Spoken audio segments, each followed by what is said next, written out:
Hello everybody, આજે આપણે વાત કરવાની છે એક સ્કિન પ્રોબ્લેમ વિશે.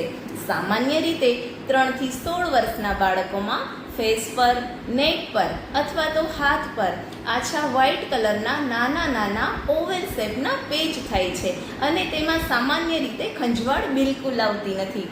મોટાભાગના લોકો એવું માને છે કે તે ફંગલ ઇન્ફેક્શન છે અથવા તો શરીરમાં વિટામિનના ઉણપના લીધે થાય છે અથવા તો પેટમાં રહેલા કૃમિના લીધે થાય છે, પરંતુ આ તદ્દન ખોટી માન્યતા છે.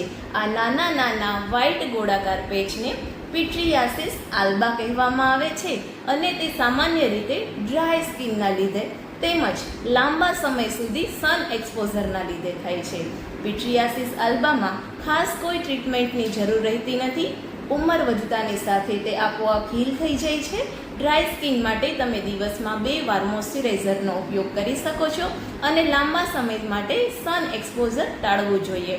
આ ઉપરાંત અમુક સ્ટીરોઇડ બેઝડ ક્રીમ તમે તમારા ડૉક્ટરની સલાહ મુજબ યુઝ કરી શકો છો.